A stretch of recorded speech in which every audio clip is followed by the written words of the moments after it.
حضرت عبداللہ بن مبارک رحمۃ اللہ تعالی علیہ ان کے سینکڑوں شاگرد تھے. ایک شاگرد کے انتقال کا وقت آیا تو گھر گئے ملنے. آپ کہتے ہیں میں نے زور لگا لیا پر اس کی زبان پر کلمہ جاری نہیں ہوا. میں اسے کہتا کلمہ پڑھ پر اس کی زبان پر جاری.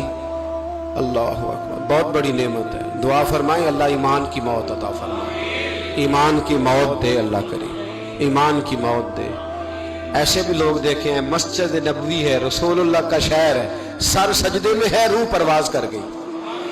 روح پر کہ کتنا نصیبوں والا ہے، کتنا نصیبوں والا کہ مسجد نبی میں سر سجدے میں رکھا ہے اور اللہ تبارک و تعالیٰ نے محبوب کے قدموں میں موت عطا فرمائی.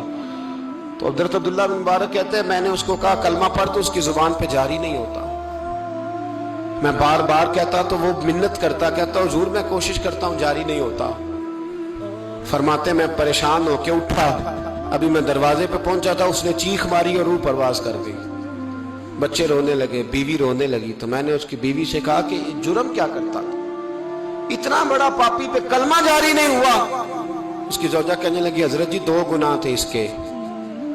ایک تو یہ شراب کا عادی تھا، روکتی تھی باز نہیں آتا تھا، اور دوسری بات یہ کہ یہ اپنی اماں کا نافرمان تھا. وہ 2 گلیاں چھوڑ کے رہتی ہے، یہ کبھی ملنے نہیں گیا تھا.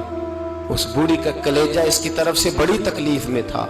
تو حضرت عبداللہ بن مبارک کہنے لگے جا تو بھی دعا کر اور اس کی ماں کو بھی کہہ دعا کرے کہ یہاں تو یہ کلمہ نہیں اسے نصیب ہوا، اللہ کرے اللہ آخرت کی منزلیں اس کی بہتر فرما دے.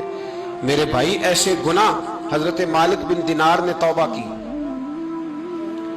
توبہ کی انہوں نے کس طرح؟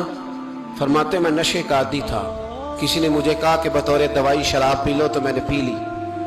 نشے کا عادی تھا، شراب پیتا تھا. اللہ تعالیٰ نے بڑی منتوں اور کوششوں کے بعد، منتوں کے بعد ایک بیٹی عطا فرمائی. وہ بھی 2.5-3 سال کی ہوئی تو پردہ کر گئی. کہتے میں اس کی قبر پہ بیٹھ کے گھنٹوں روتا. شراب کا عادی تھا. ایک دن سویا تو خواب دیکھتا ہوں کہ میرے پیچھے ایک بڑا سانپ لگ گیا اور سانپ جب منہ کھولتا ہے تو انگارہ نکلتا ہے. میں پھر دعا کرتا ہوں اللہ ہمیں معاف فرمائے، اللہ ہم سے درگزر. میں کچھ قبرستانوں میں جاتا ہوں تو میں وہاں سانپ بچھو پھرتے ہوئے دیکھتا ہوں اور ڈر آتا ہے کہ ہم یہاں آنے والے ہیں. یہ لوگ کہہ رہے ہیں کہ تمہاری تیاری ہے، کسی وقت بھی اعلان ہو جائے گا کہ چلو بھائی چلو فلاں صاحب کا جنازہ ہے، اٹھو.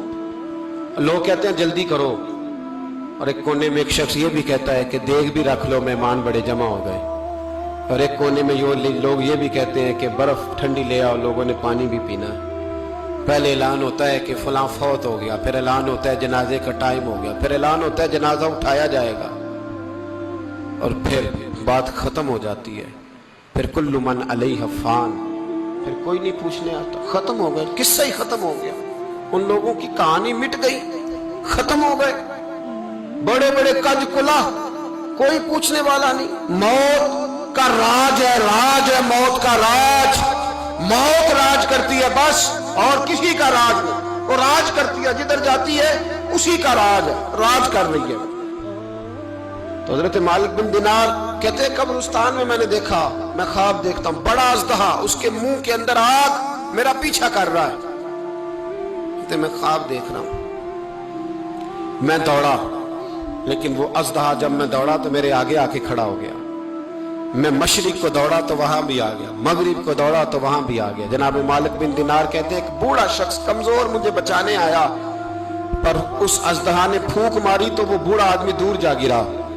کہتے میں چیختا تھا، چلاتا تھا. ایک پہاڑی پہ میں بھاگا گیا تو وہاں مجھے میری بیٹی ملی، مجھے فوت ہو گئی. وہ اس اژدہے کے آگے اس نے یوں ہاتھ کیا تو اژدہا پیچھے بھاگ گیا. میں نے بیٹی کو گود میں اٹھایا. میں نے کہا بیٹی یہ کون تھا؟ کہنے لگی ابا یہ تیرا برا عمل تھا، یہ تیرا برا عمل تھا، یہ تجھے کھا جاتا اگر میں نہ ہوتی.